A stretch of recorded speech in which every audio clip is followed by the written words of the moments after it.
Hi friends, இந்த வீடியோவில் நம்ம என்ன பார்க்க போகிறோம்னு பார்த்தீங்கன்னா, குலதெய்வம் கோயிலில் 2 நாள் திருவிழா இருக்குது. அதனால் ஃபேமிலியோட எல்லாரும் தென்காசிக்கு கிளம்பிட்டுருக்கோம். நைட்டு ஒரு 8:00 தான் ட்ரெயின் டைமிங்கு. அதனால் முதல் நாள் நைட்டே கொஞ்சம் திங்ஸ் எல்லாம் பேக் பண்ணி வச்சுட்டோம். பாப்பா இருக்கிறதுனால கொஞ்சம் பேக் பண்ண கஷ்டமாக இருந்தது.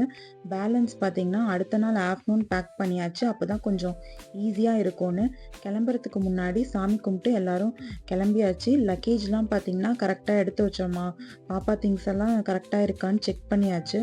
இந்த வாட்டி பார்த்தீங்கன்னா லக்கேஜ் ரொம்ப நிறையாவே இருந்துச்சு. அதனால் ஒரு கேப் போட முடியாதுன்னு சொல்லிட்டு 2 கேப் போடலான்னு பார்த்தோம். கேப் ரொம்ப நேரமாக வெயிட் பண்ணோம், கிடைக்கல. அதனால் 2 ஆட்டோவாக புக் பண்ணிட்டோம். கிளம்புற டைமில் செம்ம மழை, டிராஃபிக் வேறு. அதனால் கொஞ்சம் லேட் ஆச்சு. எக்மோரில் ரீச் ஆகிட்டு ரொம்ப நேரம் வெளியில் தான் வெயிட் பண்ணிகிட்டு இருந்தோம். மழை ரொம்ப பெஞ்சதுனால பாப்பாவை தூக்கிட்டு உள்ளே போக முடியல. எங்கள் அத்தை மாமா வரவும் லேட் ஆகிடுச்சு. ஒரு 15 மினிட்ஸ்க்கு முன்னாடி தான் என்ன பிளாட்ஃபார்ம்னு பார்த்துட்டு நாங்கள் உள்ளவே போனோம். உள்ளே போனோன்னே பார்த்தீங்கன்னா ட்ரெயினே கொஞ்சம் காலியாக தான் இருந்தது. அதனால் லித்து ரொம்ப சேட்டை பண்ணி விளையாடிட்டே இருந்தா. அவளும் தினேஷும் போன உடனே மேலே ஏறிட்டாங்க. அவளை அங்கே வச்சே நாங்கள் சாப்பாடும் ஊட்டி விட்டுட்டோம். நைட்டு வந்து எல்லாருக்கும் பார்த்தீங்கன்னா சப்பாத்தி, மஷ்ரூம் கிரேவி தான் பேக் பண்ணி எடுத்துகிட்டு வந்திருந்தோம்.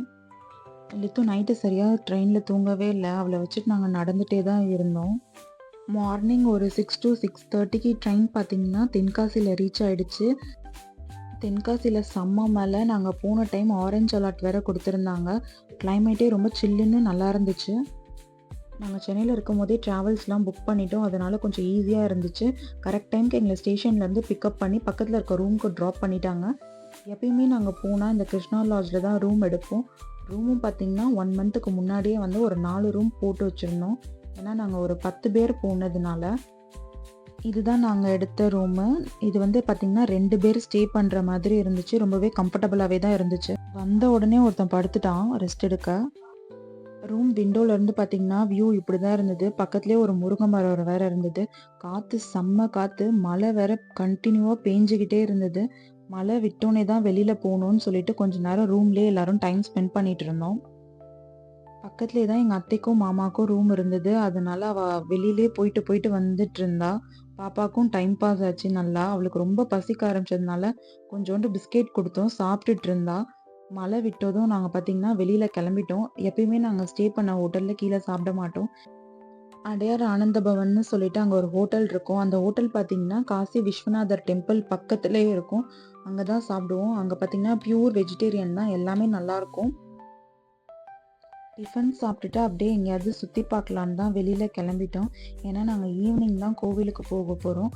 அதனால் மார்னிங் வெளியில் போகலான்னு டிசைட் பண்ணியிருந்தோம் எல்லோரும்.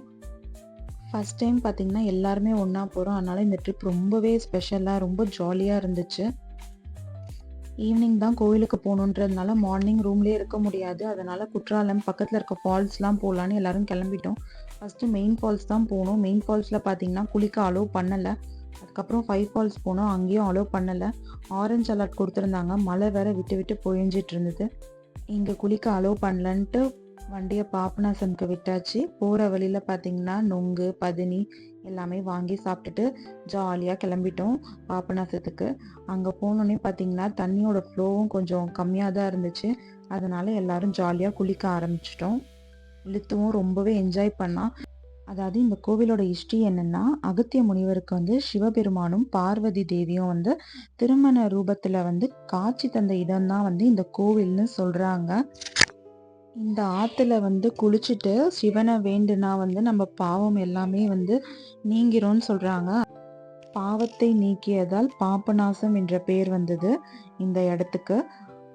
நாங்களும் குளிச்சு முடிச்சுட்டு சாமி கும்பிட்டுட்டு கிளம்பிட்டோம் அங்கேருந்து சீக்கிரமாக. ஏன்னா ஈவினிங் ரூமுக்கு போய் தான் ட்ரெஸ் சேஞ்ச் பண்ணிவிட்டு கோவிலுக்கு கிளம்பணும். பாபநாசம்லேருந்து ரிட்டன் வந்து கிளம்புறதுக்கும் கொஞ்சம் லேட் ஆகிடுச்சு. மதியானம் வந்து அதே ஹோட்டலில் தான் நாங்கள் சாப்பிட்டோம். கோயிலுக்கு ஒரு 5 o'clock கிளம்புனா தான் அங்கே 6 மணிக்கு பூஜைக்கு வந்து போக முடியும். நைட்டு கட்டுறதுக்கு சாரீ தான் எடுத்துகிட்டு வந்தேன். ஆனால் டைம் இல்லை, எனக்கு ஃப்ளிட்ஸும் நிற்கலை. அதனால் சுடிதார் வந்து போட்டுட்டோம். இந்த சுடிதார் காலையில் தான் போடலான்னு வச்சுருந்தேன். சரி 3 பேரும் கலர் ஒரே மாதிரி போடலான்ட்டு நான் ஈவினிங்கே போட்டுட்டேன். கிளம்புறதுக்கு ரொம்ப லேட் ஆகிடுச்சு. 5 to 5:30 தான் கிளம்பணும்னு நினச்சிட்டு இருந்தோம். ஒரு 7 மணி ஆகிடுச்சு. லித்துவும் ரொம்ப அழுதுகிட்டே இருந்தான். இந்த ட்ரெஸ் அவளுக்கு போட மாட்டேன்னு கத்திட்டு இருந்தா. ஈவினிங்லாம் தூங்காமல் இருந்ததுனால அவளுக்கு தூக்கமாக வந்தது. அவளுக்கு 7 மணி ஆனதுனால கொஞ்சம் பசிக்க வேற ஆரம்பிச்சிருச்சு. கீழே இருக்க ஹோட்டல்ல இருந்து பால் மட்டும் ஒரு கிளாஸ் ஆர்டர் பண்ணிட்டோம். அவங்களே வந்து மேலே எடுத்துட்டு வந்து குடுத்துருவாங்க. அத குடிச்சிட்டு கொஞ்ச நேரம் அமைதியா இருந்தா. பாப்பாவ கிளப்பி விக்கி கிட்ட குடுத்துட்டேன். அதுக்கப்புறம் நானும் கிளம்பிட்டு எல்லாரும் கிளம்பி கீழே வெயிட் பண்ணிட்டு இருந்தாங்க. அதுக்கப்புறம் நானும் கிளம்பி கீழே போயிட்டோம். டைம் பார்த்தீங்கன்னா ஒரு 7, 7:30 ஆயிடுச்சு. ரொம்பவே இருட்டிடுச்சு. இந்த வாட்டி பார்த்தீங்கன்னா ரொம்ப லேட்டு. போகும்போதே பார்த்தீங்கன்னா மழையும் பெய்ய ஆரம்பிச்சிருச்சு. இதுதான் வந்து கோவிலுக்கு போற வழி. போகும்போதே பார்த்தீங்கன்னா நெறைய லைட் எல்லாம் போட்டு வச்சிருந்தாங்க. வண்டி உள்ள போகாதுன்றதுனால இறங்கி ரொம்ப தூரம் நடந்து தான் போக வேண்டியதா இருந்துச்சு. முடிஞ்ச அளவுக்கு வண்டி உள்ள போச்சு. அதுக்கப்புறம் பார்த்தீங்கன்னா நெறைய லைட்டு அந்த செட்டெல்லாம் போட்டு வச்சிருந்ததுனால வண்டி போக முடியாது. அதனால நாங்க இறங்கிட்டோம் பாதியில. போற வழியில பார்த்தீங்கன்னா லைட்டு நெறைய போட்டு வச்சிருந்தாங்க. லித்து நல்லா வேடிக்கை பார்த்துட்டு ஜாலியா என்ஜாய் பண்ணிட்டு இருந்தா. நான் வந்து இந்த கோவிலுக்கு வந்து ஃபர்ஸ்ட் டைம் வந்து திருவிழா டைம்ல வரேன். எனக்கு இந்த மாரி இருக்கும்னு தெரியாது. நெறைய கடை, நெறைய ஸ்டால்ஸ்லாம் போட்டு செம்மையா இருந்துச்சு. நாங்க போனது லேட்டு. 7 மணிக்கு தான் கிளம்புனோம் ரூம்ல இருந்து. ரீச் ஆக ஒரு 8 மணி ஆயிடுச்சு.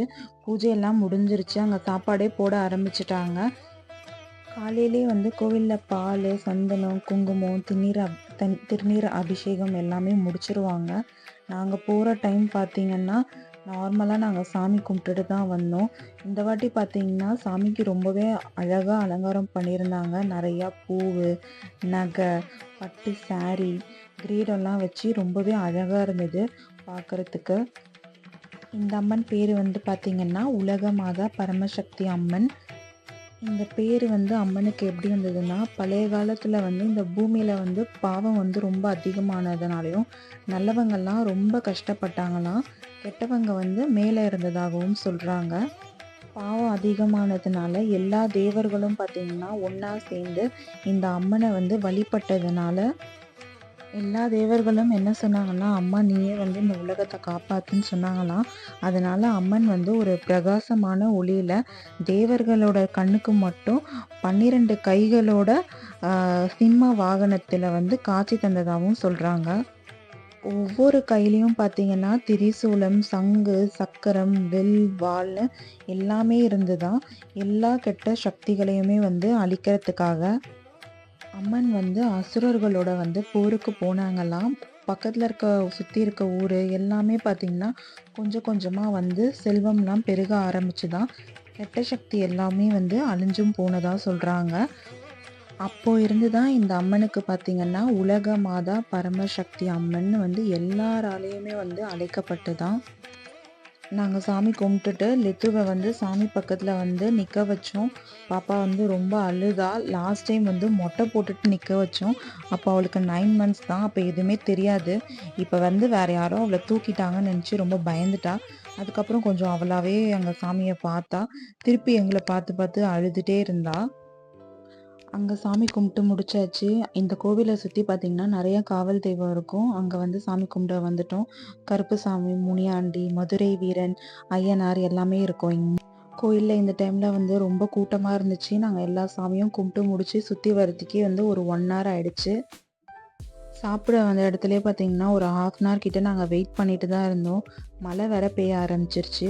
ஒரு ரொம்ப நேரம் கழிச்சு தான் நாங்க சாப்பிடவே உட்காந்தோம்.